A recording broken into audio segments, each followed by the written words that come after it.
Okay. Hi, everybody. I'm Skip Alzheimer. Welcome to the AV Geeks Lunchtime streaming show. We are indeed live today, although we are not back in the archive. Basically, we were in New York all last week, New York City, and helping get a video collection online, live.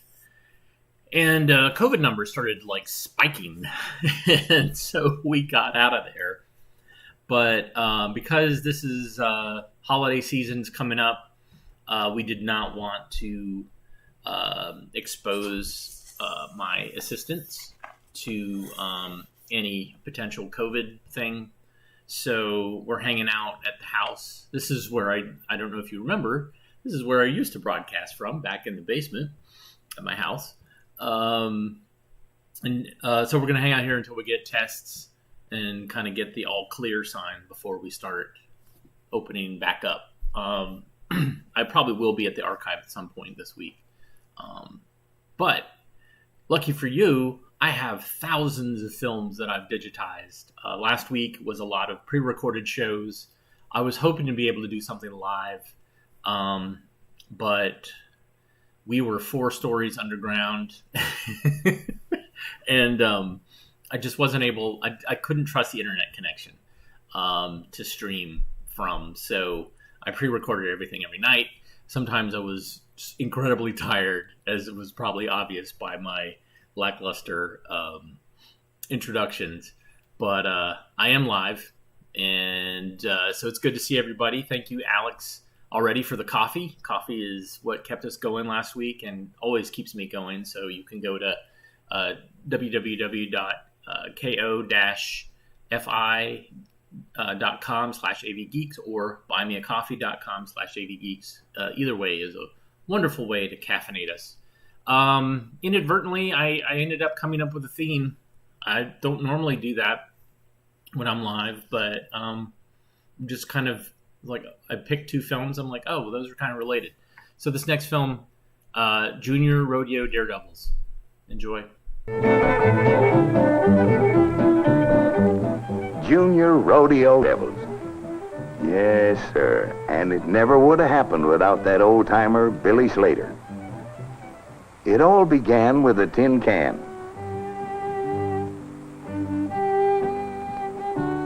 That's little Bobby Lee on the left and my nephew Mike on the high road. Quite sure that Billy Slater won't notice them. And is he ever going to be surprised when his old nag starts running away from her own tail? But this old-timer's been around. You've really got to know your stuff to fool him. Just watch.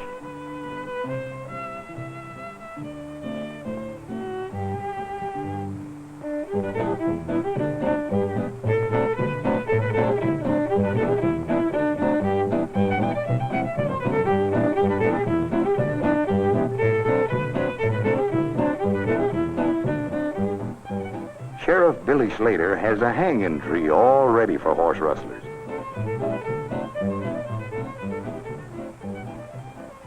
You know, he told Bobby and Mike, when I was young, many an hombre got hanged for fooling with horses. But I've got another plan for you.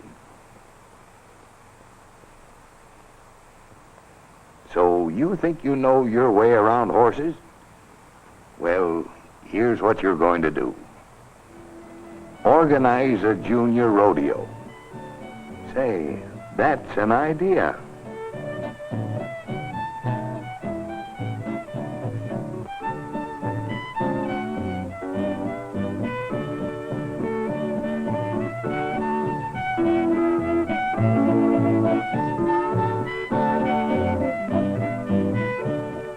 Well, sir, let me tell you, our little old cow town never had seen such goings-on. Billy's youngsters hit us with posters most everywhere we went. Pretty soon we were just as head up about the junior rodeo as Billy and the kids themselves. The whole town started getting the rodeo bug. That went for some of the best riders from the high school. Yeah, Old-timer Billy Slater was really doing a job with those kids.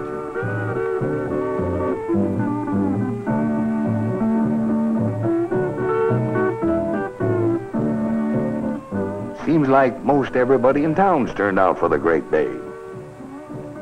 There's Hank Evans. His Angus was all slicked up for the rodeo.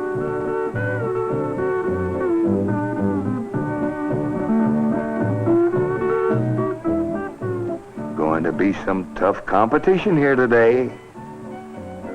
Calves for riding and roping. Into the corral with them.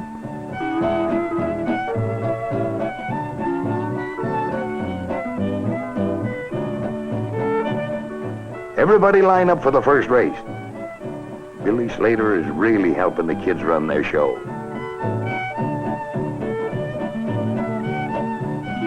They're off.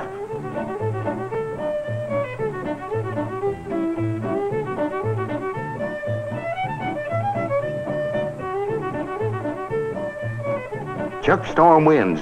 That was a close finish.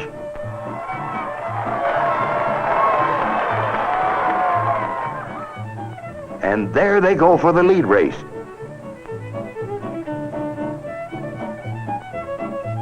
Get off those horses fast. Grab the bridle.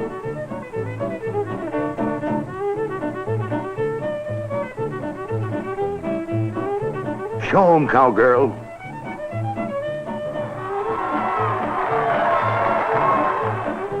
Calf roping time. And there goes Mike.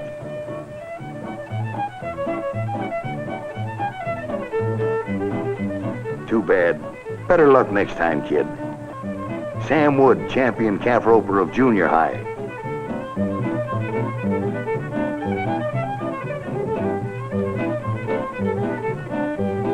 Put him down, fella. The seconds are going fast.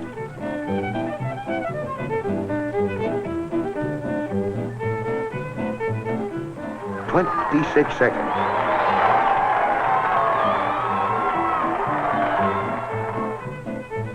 Jim Rand, champion calf roper of senior high.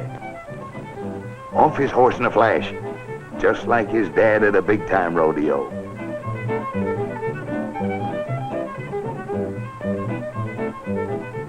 Yes, sir, 16 seconds.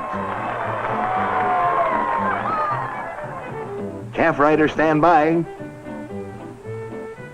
He'll be a bull rider yet.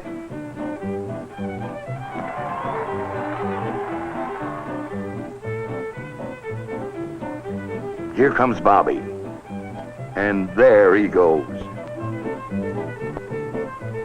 The girls aren't bashful either.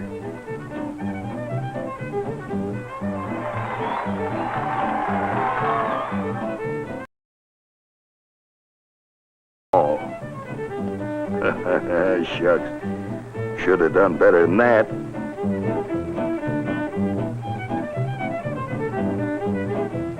Kind of tall for a calf rider. Betty's in high school. You should see the boys when she goes square dancing.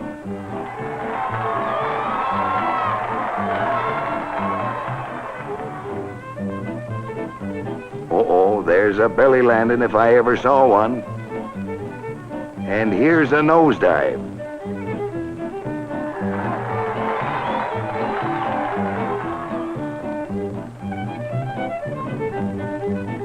All the same for Mary Lou, beauty contest or calf riding. She can win them both.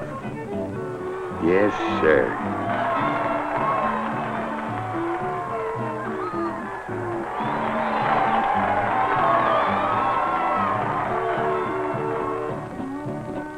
Senior high bull riding. This Angus bull is no hobby horse.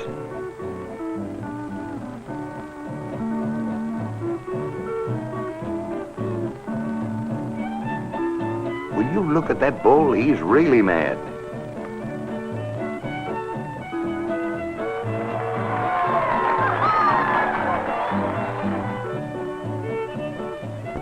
And here's Hank Davis. Only 2 years ago, he was still riding calves. His dad's going to be mighty proud of him today.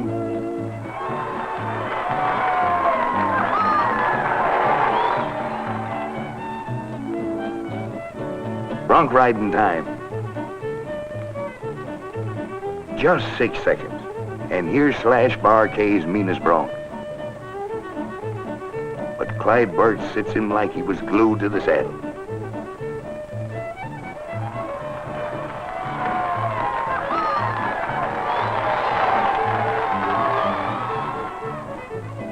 Okay, Glenn, get out there and show him how to do it.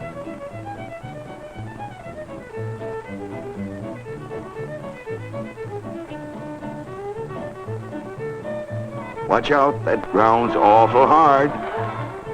Yeah, we sure had us a junior rodeo. And then it came prize giving time. Prizes for winning and prizes for trying.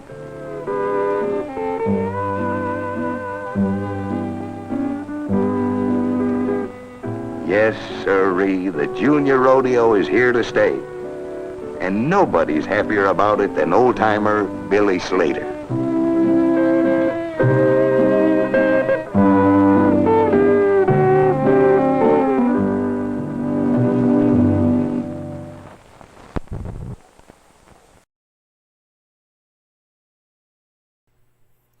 And there's the hanging tree. Wow.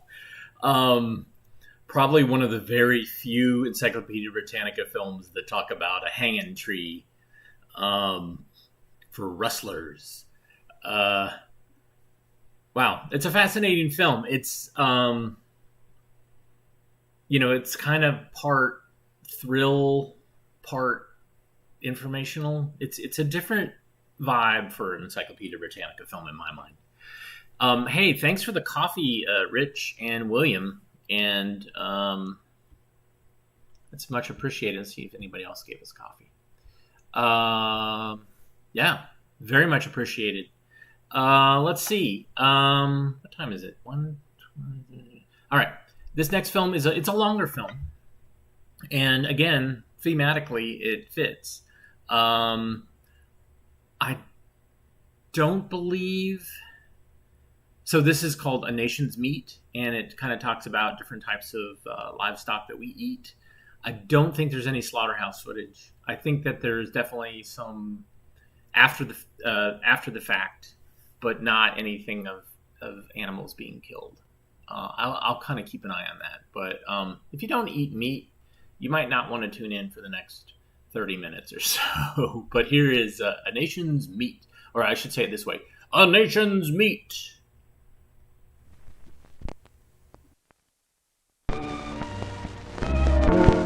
Big jobs in this country, the raising of livestock and the production of meat. The butchers who dress them, tailors who sell the meat, and all the others who play a part in the picture, it keeps more people busy than any other industry in the U.S. Raised western range, veal from 10,000 dairy farms, lamb from the high pastures of Cullen, the feats of the prairie states, pork from farms everywhere in the country. All these must be brought to central points, slaughtered and dressed, and the meat then distributed over the whole nation.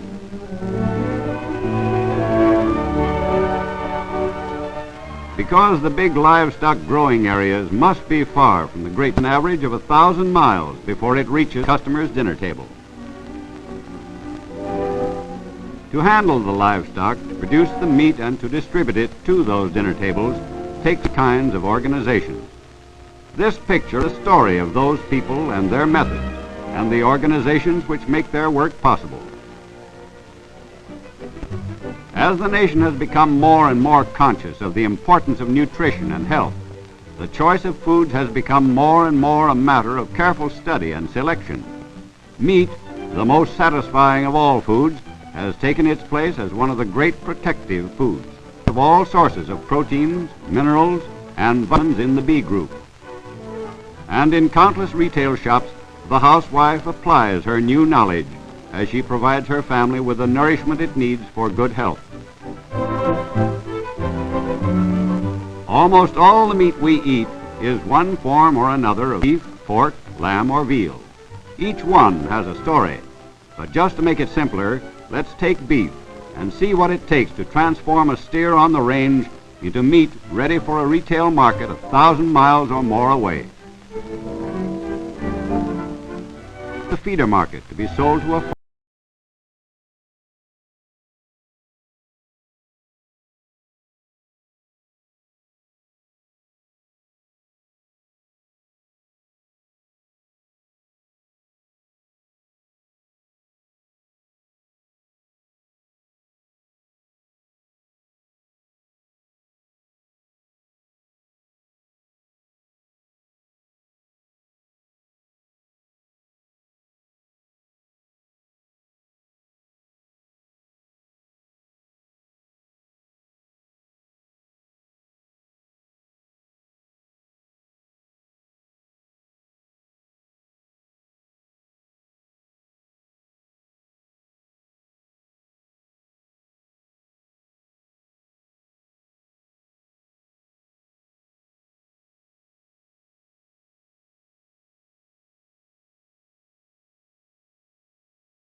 feeder farms or feedlots.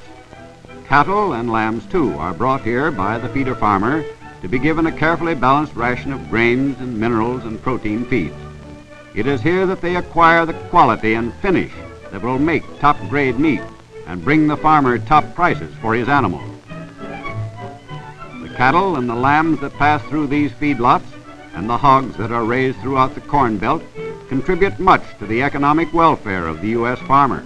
For more than half his total cash income comes from the handling of livestock, and more than 85% of all the corn raised finds its market in the feeding of meat animals.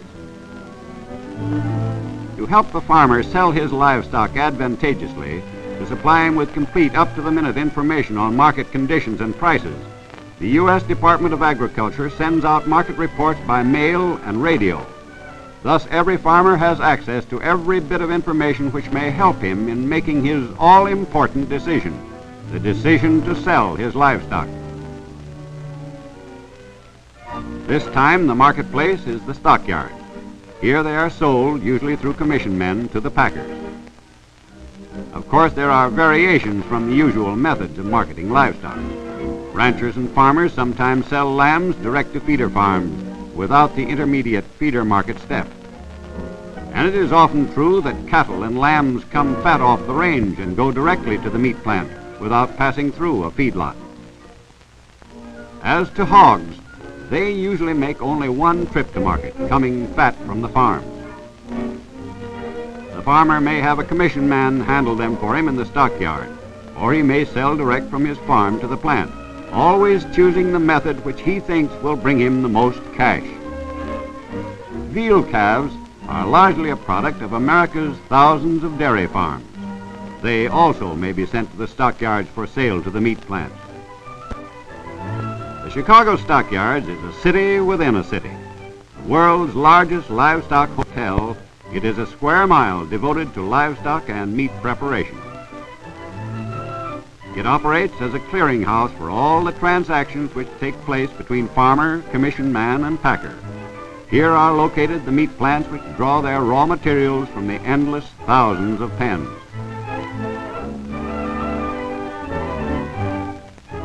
And here is a whole population steeped in the tradition of the yard, grown up with it, having its own mannerisms, its own customs, and rich with its own local color.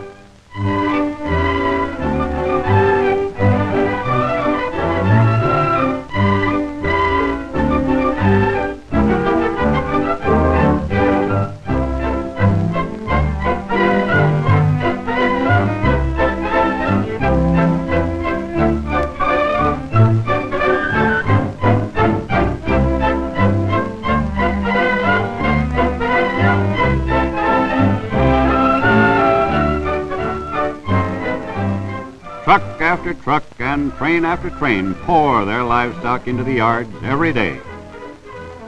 As the trains arrive, they are announced in the bulletin office, together with the name of the commission man or house which is to handle the animals. It is here that they gather to check up on the arrival of their livestock and find at what platform or dock their cars will be unloaded. While the cattle are in the pens assigned to the commission men, they must eat as usual, even as you and I, and their wants are taken care of by the stockyard's hay wagons as they constantly make their rounds.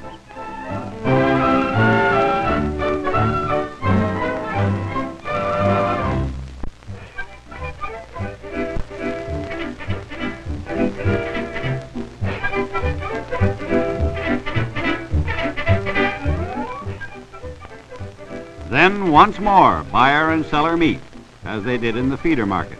This time the buyers represent meat companies, while the feeder farmer is represented by a commission man, whose sole interest is in getting the highest price for his client's cattle.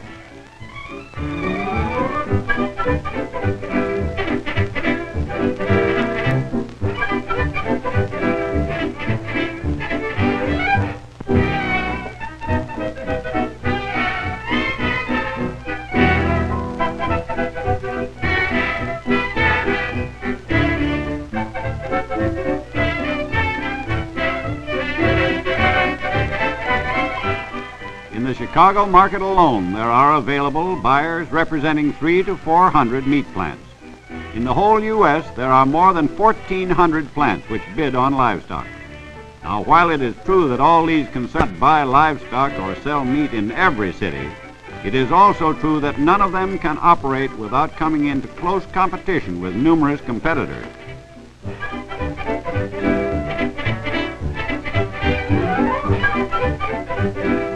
When the commission man is satisfied that he's getting the highest possible price for a particular lot of cattle, the deal is made and the cattle are on the move once more. This time they are headed for the stockyard scales to be weighed.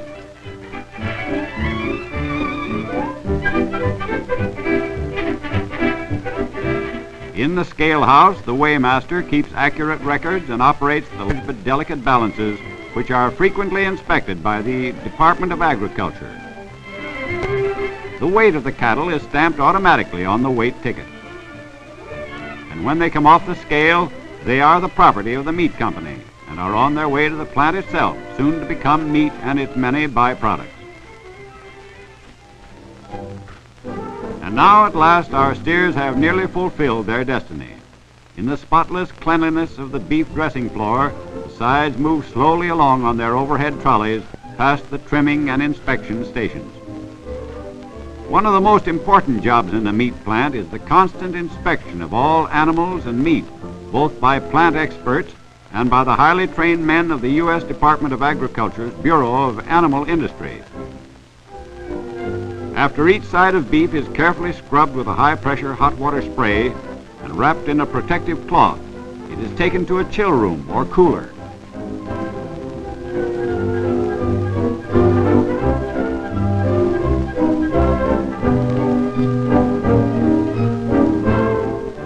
Here, the temperature is kept just above freezing.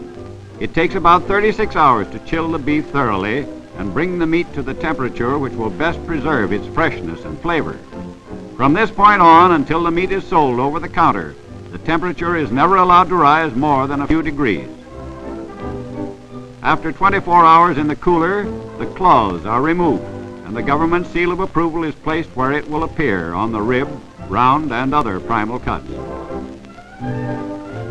Lambs get the same treatment as beef, except that they are left whole and not separated into sides.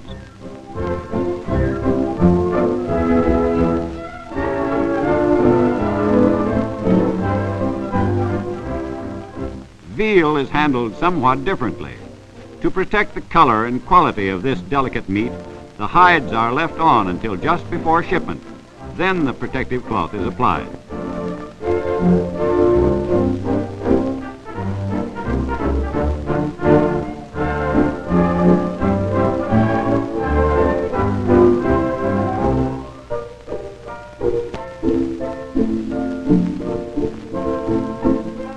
On the pork line, the clean scrubbed hogs must also pass the critical eye of the U.S. Department of Agriculture inspector before the government seal can be applied. And again, a stamp is placed on each of the important cuts into which the pork will be divided.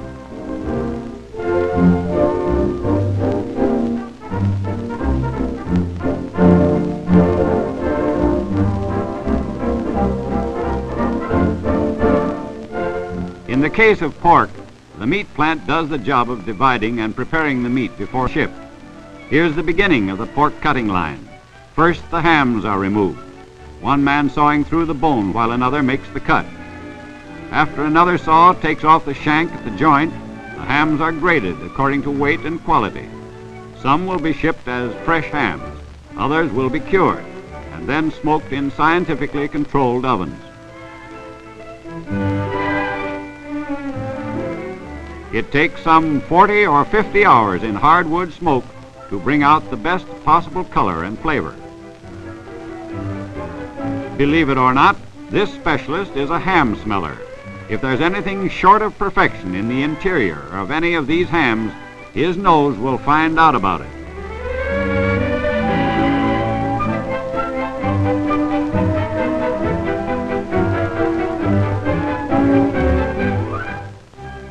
Going back to the production line again, a cutting wheel divides the side and shoulder as an expert feeds the pork to the knife.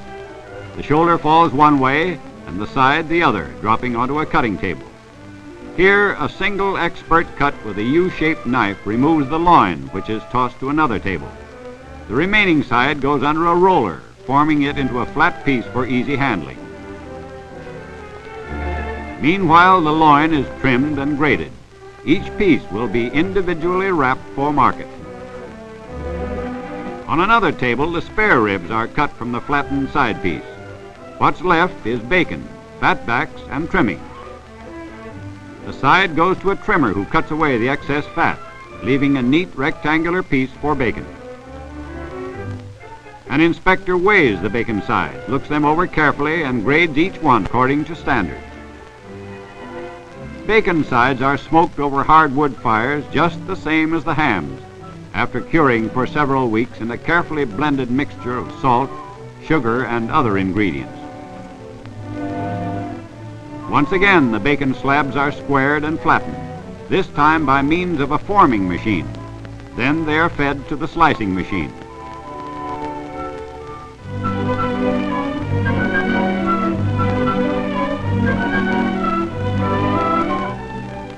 Sliced bacon is wrapped in various size packages to meet consumer requirements. Girls do the wrapping right on the scale platform. A conveyor takes the packages to other girls who put them into boxes for shipment.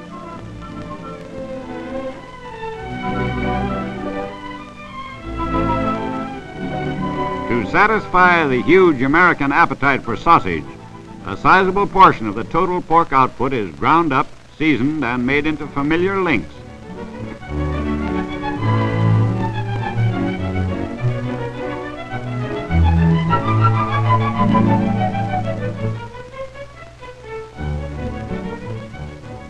Then again, much of it is blended with beef and other meats, seasoned by experts who know American taste down to the last pinch, and made into all kinds of fancy sausages and a whole family of table-ready meats.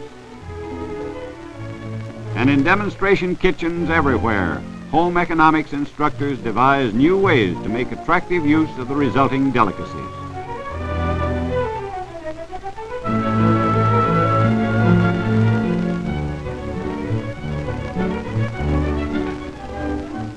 We couldn't leave this department without at least a mention of the great American hot dog, or Frankfurt, made, packed, and shipped by the million to satisfy a million hungry American stomachs.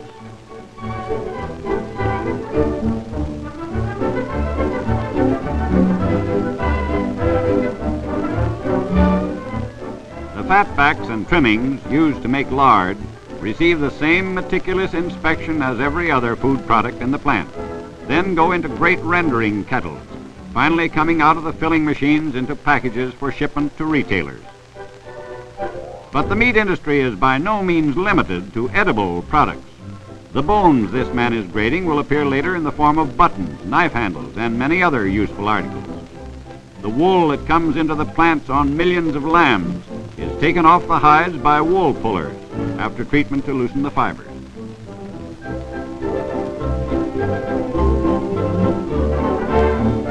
The lamb skins, too, are carefully processed and graded for sale to the tanners.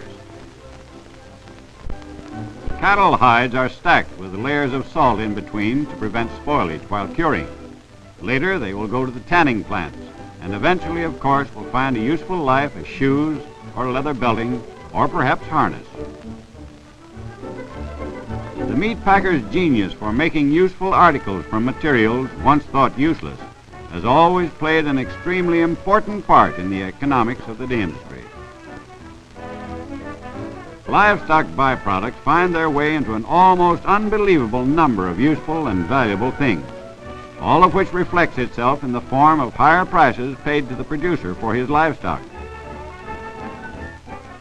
It is not unusual for the returns from the byproducts to more than pay the expense of buying, driving, and slaughtering the stock, and refrigerating, loading, shipping, and selling the meat. This margin over the amount needed for expenses is added to the income from meat and the total used to purchase livestock. And so from the open ranges, from rolling meadows, from thousands upon thousands of farms and feedlots, livestock comes to the meat plants to be prepared for consuming markets. But there remains the problem of getting it out of the meat plant to the millions of consumers. Broadly speaking, there are two ways in which meat is distributed from the plant. Retailers in smaller cities and towns are served by car routes and receive their supplies direct from the plant by refrigerator car or truck. Large consuming areas generally get their meat through branch houses, which receive large rail shipments from the plant and then sell to the retail dealers. The orders that flow into the plants from salesmen, retailers, and branch house managers all over the nation are swiftly typed on the forms which will set the machinery of distribution in motion.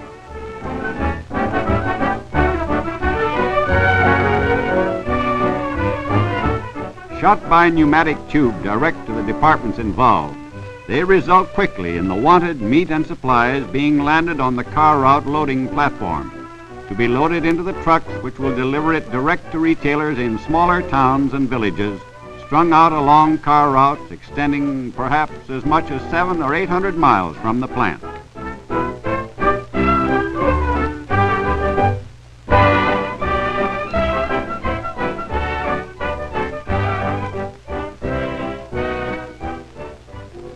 The nationwide distribution of meat through branch houses is handled much differently. This group of experts at the loading table has the unique and difficult job of matching the available meat supply at scattered packing plants to the demand from even more scattered branch houses, and assigning refrigerator cars to make the needed shipments without lost motion or waste.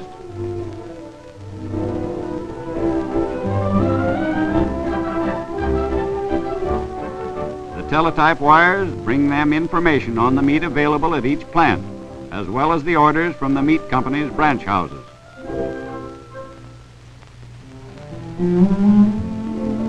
These they must fit together in such a way as to make full use of all the meat on hand at the plants and supply all the needs of all the branch house areas.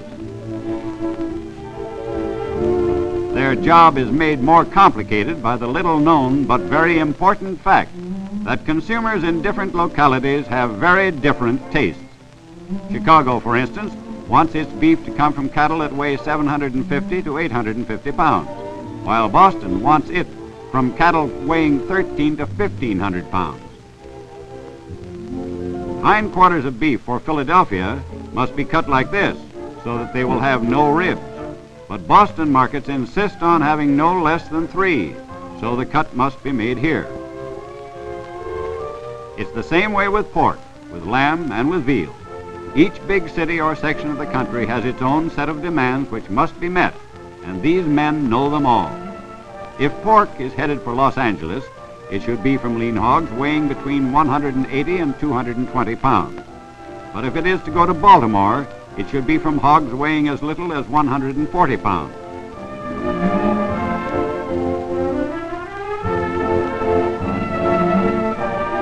The bringing together of these two systems of marketing, branch house and car route, creates a distribution system of great economy and flexibility. Consumers in every part of the country can get exactly the type of product they want, and the prices received by the producer for his livestock are not affected by gluts of these foods which would otherwise occur in a few large consuming areas, but are rather determined by a matching of supply and demand all over the United States.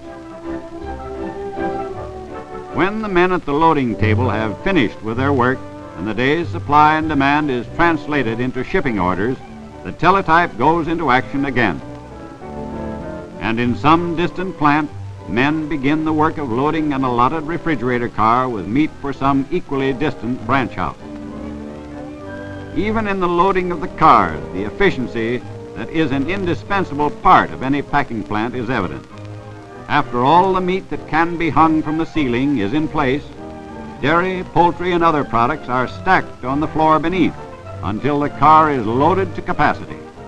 This is typical of the economies which permit the packer to get along with a fraction of a cent a pound profit and still pay well for livestock and charge reasonably for the meat and other products.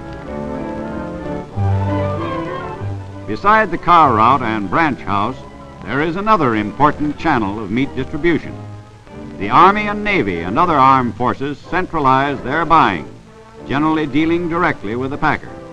So it is not uncommon to see uniformed officers inspecting the specially selected and prepared meats which are shipped in huge quantities everywhere there are soldiers and sailors.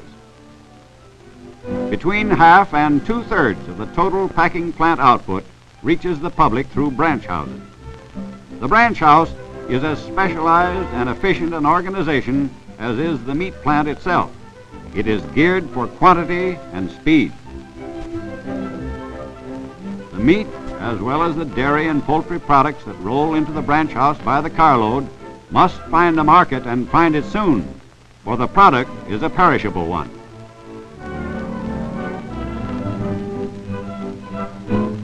One of the jobs of the branch house is to break down the beef quarters, lambs, hogs, and veal into cuts that the retail butcher can use.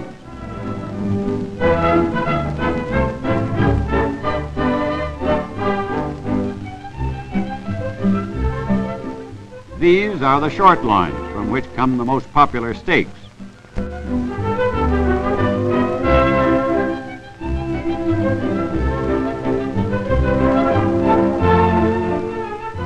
And here's a local retailer on a shopping expedition. Often buying in person, retail dealers are good traders. They shop around for the best.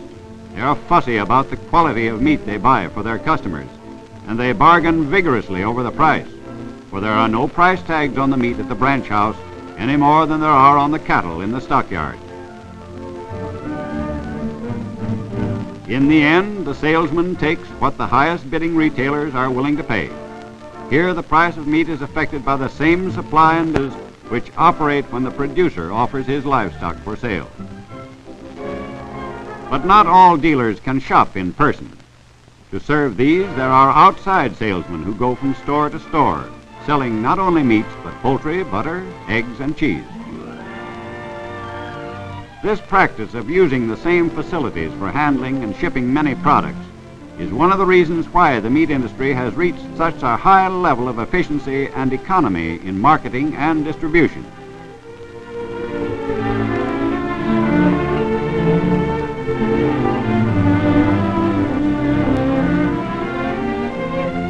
The meat business moves fast.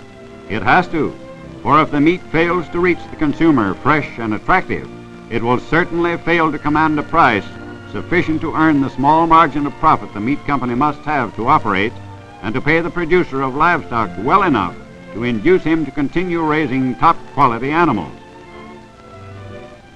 It is the perishable quality of meat which sets the pace for the whole industry.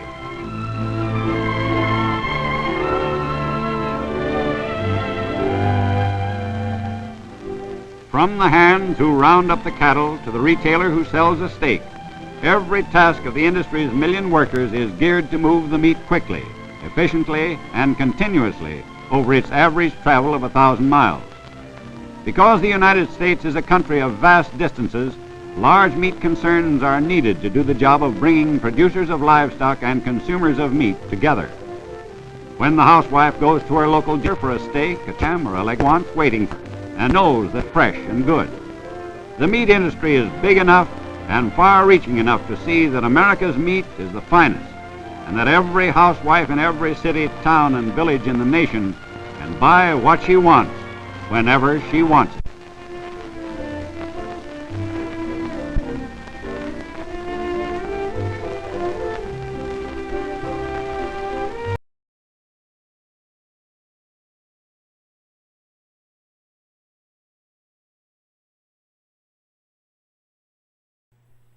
So I don't think that's what that film is actually called. I don't think that's called A Nation's Meat. It kind of had that tacked on title at the beginning. And this came to me through Buffalo Public Schools and through a variety of collectors. It eventually ended up with me.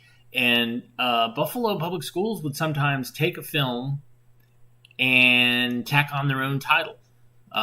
Either the title was damaged and they just came up with something on the fly, or they took some sort of promotional film that wasn't truly educational but had some educational aspects to it, and they just put on something.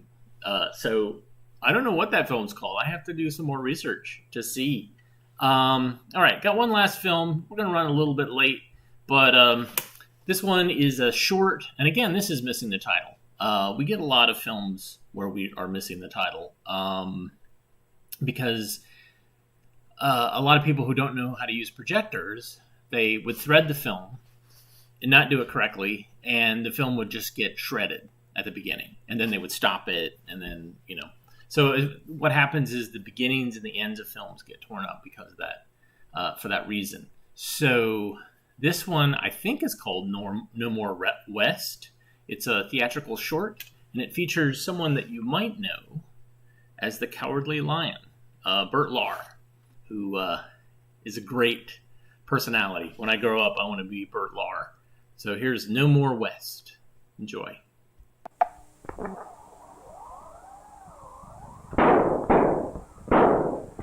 Boy, what a night! What a night! Oh, stick 'em up!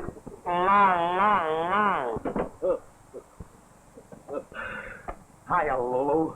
So this is your new hangout.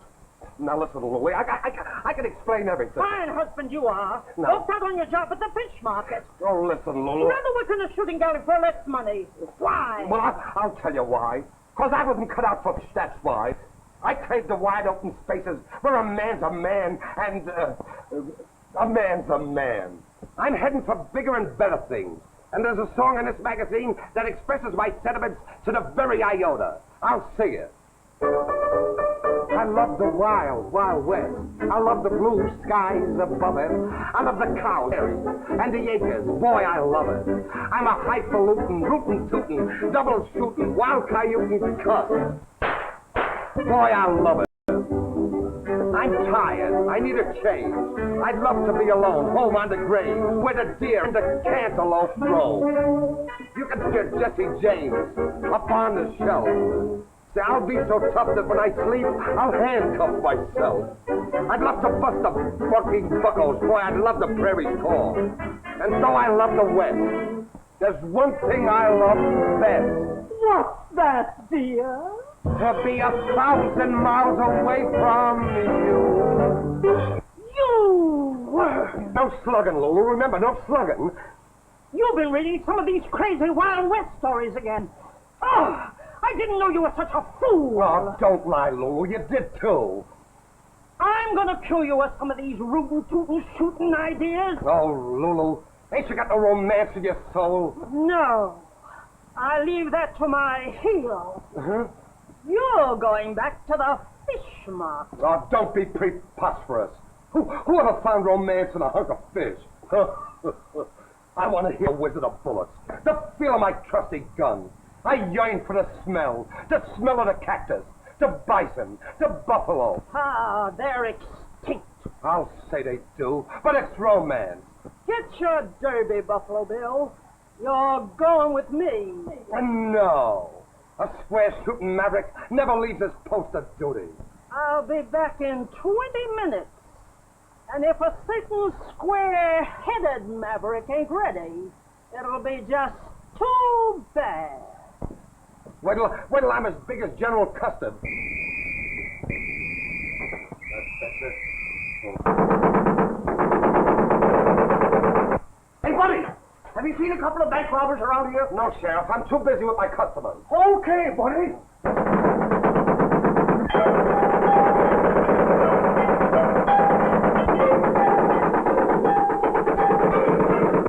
Well, fellas, I guess you win the whole box of cigars. Just a minute.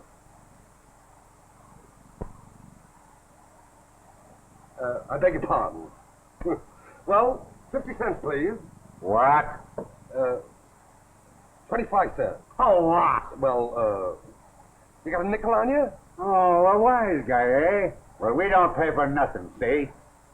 Hey, wait a minute. You two guys ain't the bank robbers the cops was looking for. Yeah, and we're pretty tough. Tough? Oh, don't make me laugh. Well, you're a couple of sissies compared to the tough hombres they got down in Poison Ghost. Is that so? Yeah, that's so, and so, and so, and so. So what? So I got half a mind to run you guys in. That's all you need, Tarzan. Half a mind. Stick 'em up, you rip-snorting coyote. I'll warn you to fool around with gunpowder bite. And I warned you, if you try any finagling, I'll shoot you dead. Just like Diamond Dick did in the first chapter of Coffin, Skulls, and Cemetery. Hey, Sheriff. Why, you punk. Who you punkin'? Who you punkin'? Arrest him, Sheriff, in the name of the law. How did you do it? Well, I hate to brag, but I did it with my little wooden pistol. What are you doing wasting your time around a shooting gallery? Well, I ain't gonna waste much more time around here. I'm going west where they appreciate me. We'll get you wherever you go, you sap. Them shooting weights, partner. You haven't got the nerve. I ain't. This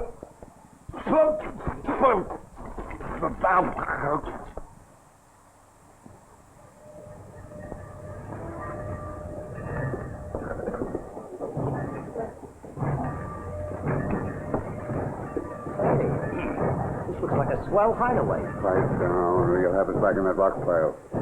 While we're here, we can pick up a little change. Cinch. Nobody here knows it.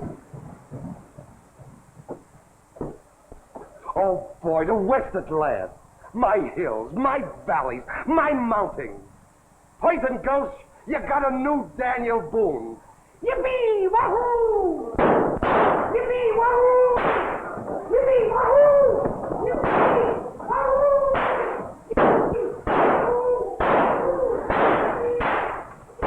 Yippee! Woo! Yippee! Howdy, partner. Howdy. Oh, making faces at me, eh? I was a little too quick on the draw for 'em, I guess. We said hello again, and so I know again. That's why the sun, the moon, the stars are all aglow again. We're on the go again. we'll go again. Well, a reception committee. I appreciate this powerful mud. Powerful mud. Hey, what are you made up for? Made up? I'm a cowboy. Yowza, yowza. See, stranger, any Indians around this territory? Why, the only Indian around here is in front of the cigar store. No Indians, eh? I suppose this came from Cupid. Come out of there, you yellow-bellied rattlesnake. Come out of there pronto. I've got the drop on you. Here's one buckaroo you ain't gonna scalp. What's the idea of shooting me in my stomach when my back was turned? How? And how? Well, as long as you apologize. Paleface, him wanna make him powwow with Injun Chief. How? What's your name, Chief? Running water? Chief, mud in your face? Well, what is name? Irving Ginsburg and my father is a lawyer. Oh, a Sioux Indian. Well, Chief Ginsburg, I'll smoke the pipe of peace with you if you'll take me to the happy hunting ground. No, I want to go hunt buffalo. Do you want to go with me? Do I? Lead me to him. Where's the buffalo? Where's the buffalo? There's one. Oh, boy. What a ferocious beast. Here's where I get a rug for the parlor. There he goes. Get him quick. Don't worry, Chief. I'll get him with my trusty lasso. Yippee! Yabbo! Whoa! Yeah, what? Well, yeah, what? Wait a minute. What's the idea? What's the guy? Good morning, stranger. What's all this shooting about? I've just been hunting buffalo. Buffaloes. There haven't been any buffaloes around here for 70 years. What's the idea of masquerading in this cowboy outfit? Why, that's an insult to the pioneers of this great West. I come all the way out west looking for cowboys and cattle rustlers. And what do I find? Tea shoppies and Ginsburg Indians. Oh, well spoken, my boy. Gunpowder Bite's the name. Well, Gunpowder, I guess you got the job. What job? Sheriff. Sheriff? Yeah, we didn't need one until today, but I've just heard that 2 desperate criminals are headed this way, and you're just the man to get them. You said it, boy. What do you say? What do I say? Say I'll hit the trail and get those varmints in 2 shakes of a lamb stew. I'll work night and day. I'll never rest. Fine, Sheriff.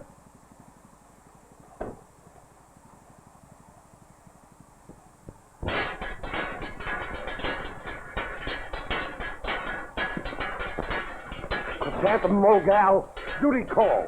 There seems to be some trouble a-brewing, and it ain't woodpeckers. Oh, chrysanthemum.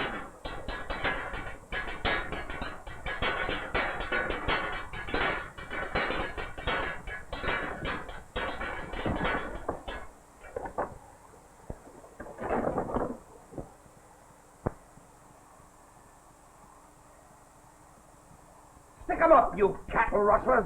Who are you? I'm the sheriff of this yard county. What you all doing in these yard diggings? Just a minute, stranger.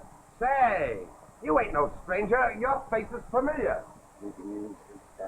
Yeah, I knew the stupid that jammed us up on New York. We told you we was gonna get you. Nick.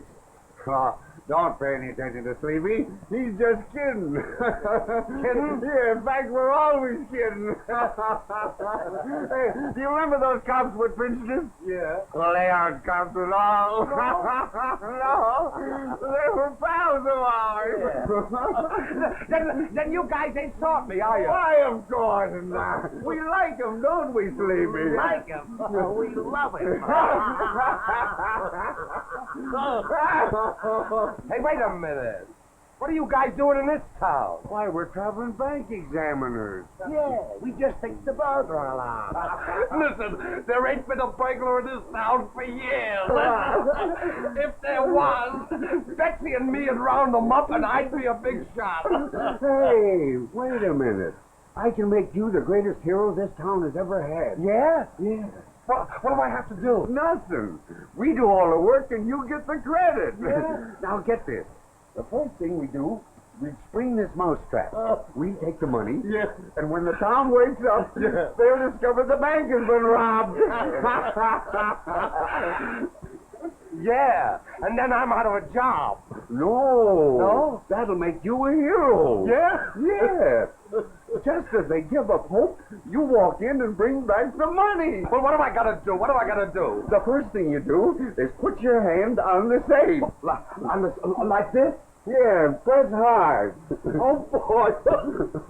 There's a picture of my hand on the safe. Now they'll wonder who did it. Yeah.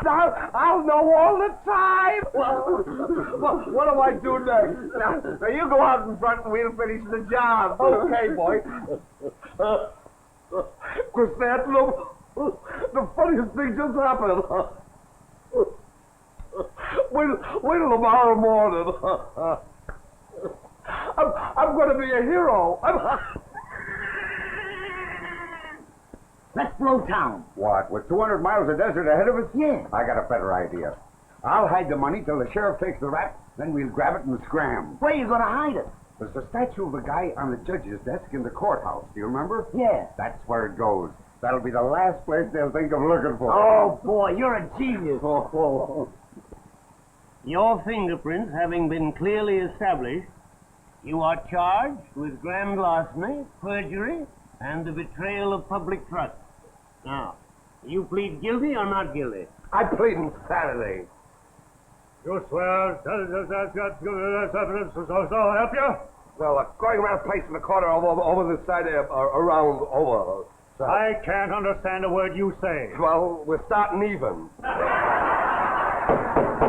Silence in the court. Young man, this is a very serious offense. Now tell me, who were your accomplices? Well, Judge, hold everything, Judge.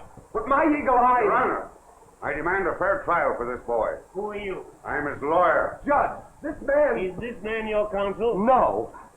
Certainly he is. Who said he wasn't? Your Honor, I'm coming to the rescue of this young man for old time's sake. Back in the East, he did me a great favor, and I want to reciprocate. Now, wait a minute.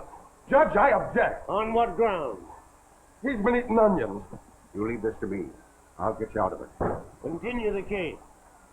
Your Honor, ladies and gentlemen of the jury, this fine, upstanding, clean-cut lad comes before you as an innocent victim of circumstance.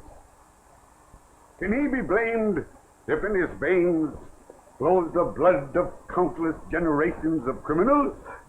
His father was a horse thief. His grandfather was a pickpocket. And he himself is a fugitive from the chain gang. Can we blame this poor kid for all the crimes he's committed against society? He wasn't responsible when he bumped off that cop in Kansas City. And when he plugged that bank cashier in St. Louis, he didn't know the gun was loaded. Say, Judge, is this guy on my side? Certainly he's your lawyer. He's for you. Well, something tells me I'd have a better chance if he was against me. Now, my boy, relax. I think I can get you off with a suspended sentence. A suspended sentence? Yeah, hanging. Water. Water! Give me a drink.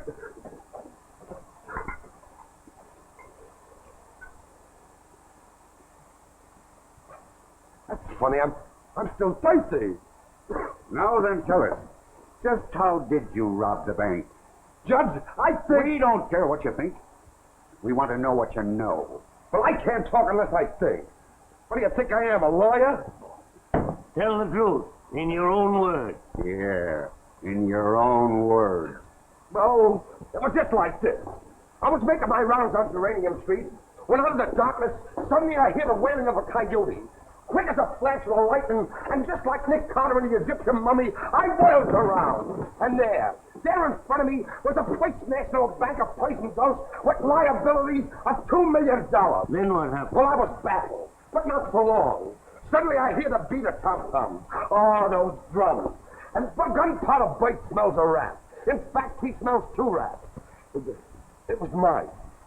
From then on, it was just as easy as eating off a log.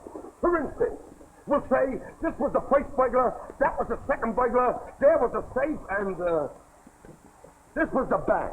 Put that statue down. Take that thing off my desk. You hear what I said? Take that thing off. Let go of my You dumb punk. Now don't anybody move for 10 minutes.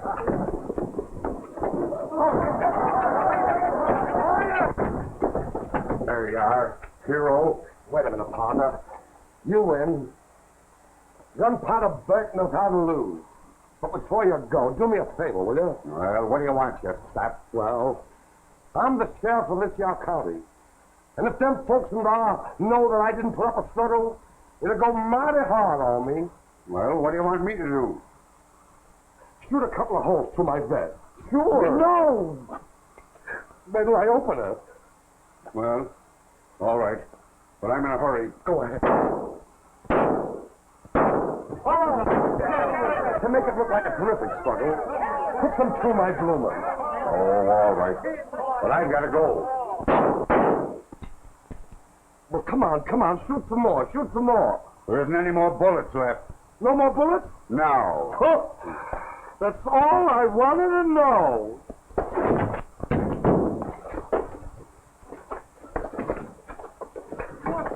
There lies the critter, folks.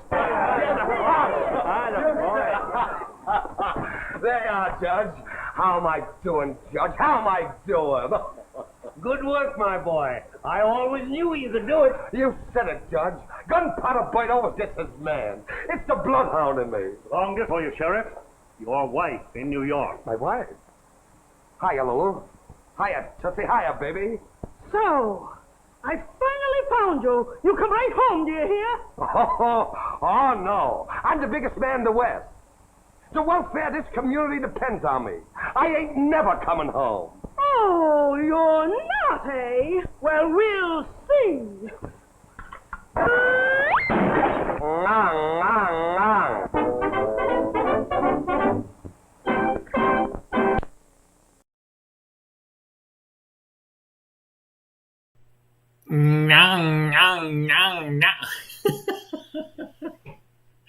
I love Bert Lahr. Has lots of, I don't know, I just like his mannerisms. He's my favorite character in Wizard of Oz. Just really put him up. Thanks for joining us today. We will be back again tomorrow from my basement. I get my COVID test tomorrow, and then eventually we'll make my way back into the archive if that is negative. Everybody take care. It seems like this is more transmissible. Basically, when we were in New York City, we were getting, we had kind of some social things set up over the weekend, and they all got canceled very quickly because people were testing positive. Thankfully, most of those people, the vast majority of those people, just have mild symptoms. But I really don't want to have to spread it to somebody so they get sick during Christmas. So that's why we are being cautious, and I hope that you're cautious and safe. Anyways, we'll be back again tomorrow, 1 o'clock, and we'll watch some more 16mm films. And thanks again for tuning in. If you like what you saw, hit the like button. Even if you've hit it before, hit it again. Hit the thumbs up. Share it with friends and family, and we will be watching soon. Also, you can buy us coffee at ko-fi.com/avgeeks. Otherwise, we will see you soonish tomorrow. Everybody take care.